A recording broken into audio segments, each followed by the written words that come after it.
Welcome back, House of Five family. I am one of your hosts, Wendy, and across the table from me is my husband, Curtis. Hey, babe. Hey, how's it going today? I'm good. How are you? You've been like super duper busy. Yeah, between tutoring and school, and now tonight we have open house, so I'm getting ready to miss football practice. Oh, how's the team looking? We're looking all right. Yeah? We're shaping up. I mean, we got about 2.5 weeks until we do our first original or first game. Awesome. 2 weeks? Yes. That's going to be fun. So we'll be watching Michael play football at Southwestern College, and that'll be on Saturdays. And then Friday nights, we will have the high school games at the high school with Curtis. It'll be fun. Yeah. This is football season. This is the season where I become a football widow, and we barely see Kurt. But it's fun. We've been doing this for a long time. That's kind of part of what we do, right, babe? Yeah, it's our habit. Well, we just had an awesome 1-year anniversary show on Wednesday with Alan and Katie Donegan. Man, I really, really like those two. Yeah, there was awesome conversation the whole time. Well, they're just such cool people. You know, we didn't get to hear all of the cool things they've done, but they're just really amazing, giving and caring people. And Katie's done some really cool things. Like she has a Guinness Book of World Records for the highest altitude soccer game. Yeah. Right? Isn't that cool. it? Yeah. Yeah. And Alan, at one point in his life, has done stand-up comedy. So, which is not surprising because he's hilarious. Yes, he is. Yeah. So if you haven't heard Wednesday's show, I'd definitely go back and listen to that. But on today's show, we promised to get into the numbers from the sale of our house and what it is helping us accomplish. Yeah, we're updating you on our next chapter in our life.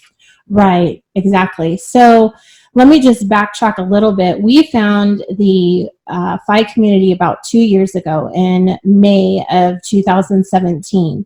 And we didn't immediately start making some changes. I started tracking the changes in July of 2017.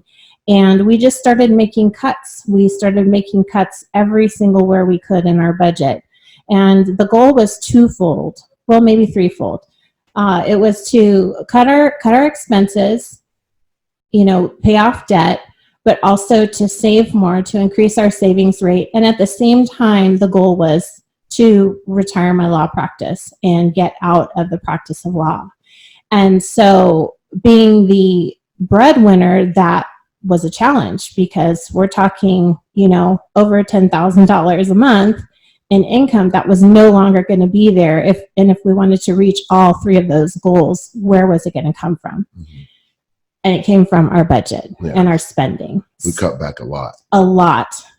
In the beginning, the first things we started cutting were, easy things, our discretionary spending, things like our food budget, our cable, our, going out, that sort of stuff. But then we also asked the question of every single bill that was coming through our bank account, can I cut this or can I eliminate it? And we did that basically line item by item, and cutting things.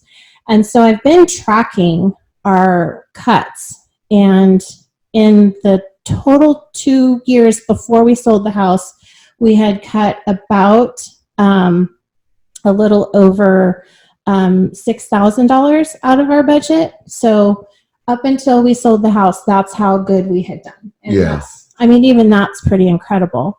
So by doing that and kind of pulling back on our savings just a little bit, I was able to walk away from my practice in October, which was huge. And I think it has made a huge difference in our family.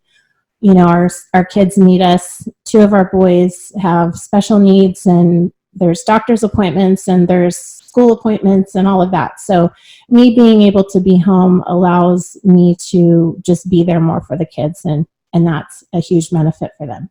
Also, we just failed to mention that with those cuts, we just found a lot of creative ways to still have fun. Oh, yeah. Like we talked about our movie in the driveway, and then we do always treat the kids and make sure we're going out as a family once a week and doing something with each other to make sure that we still have our connection and not falling behind on. We're not living miserly. No.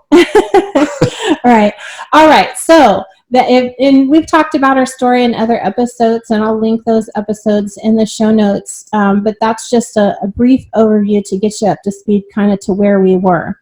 But we went to the Chautauqua last year in October of 2018, and we were really, after speaking with Jael Collins, after listening to Christine Bryce, she's a firecracker, and I forget his name, but they just wrote a book, Quit Like a Millionaire. So they were there, and Brad and Jonathan from Choose Fi were there as well. But just speaking to all of these people who were in the community and had been in it for a lot longer than us, we just really solidified what our goals were. And if we were going to meet our goals, we still needed to make more cuts. Yes. And so we talked to Jim about it. And the one thing that we had, we didn't have anything else, but we had our house.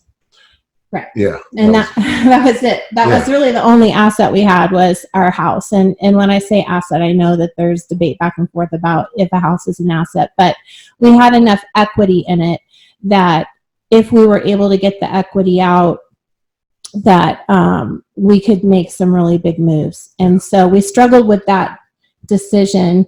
And then we kind of just didn't do anything. Yeah.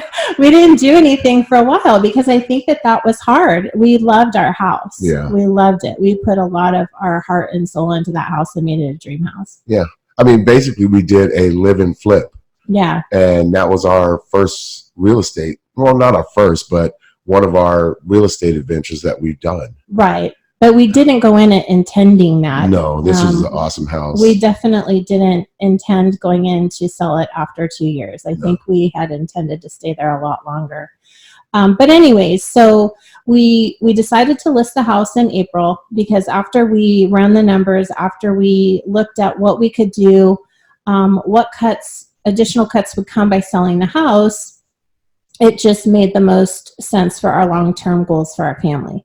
So we put the house up, it sold in 6 days, and it sold for asking. And I took a risk when I listed it and listed it at about $10,000 over because I thought that we would hopefully have an offer, but we'd get negotiated down. Well, we ended up actually getting that. Yeah. So 6 days. Yeah, in 6 days. And so,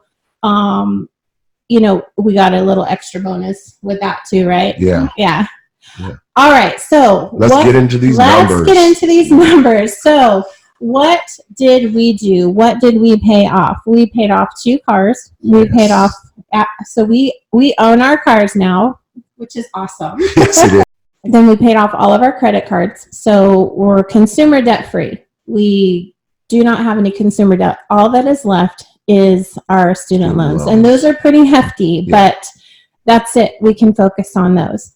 So we paid off all that debt. We bought a couple things for the rental house that we're going to be living in. And the rest of it we put in the savings account because we are going to be investing in out-of-state rental properties. Yes. And coming soon. We're going to start looking next week. We're meeting with a mentor, and so we will be keeping you guys updated on that, and you can follow us along on that part of our journey.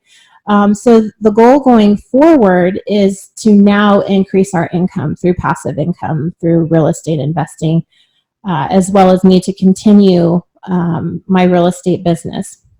In addition, the big number is that by paying off the debt, by renting instead of having a mortgage, we saved another $1,100 out of our budget because the rent is cheaper, almost $800 cheaper than our mortgage. We're not paying an HOA, and this home has solar and a whole house fan. And that is a big bonus. Huge, because that saves us another $260 a month. So the reduced rent, the rent being lower than the mortgage, the no HOA, and the energy bill, all that together is another $1,100. So when I add in the totals for the cars, the credit cards, and the lower housing expenses, the total that we save just by the sale of the house in our monthly budget is $2,800. Yeah.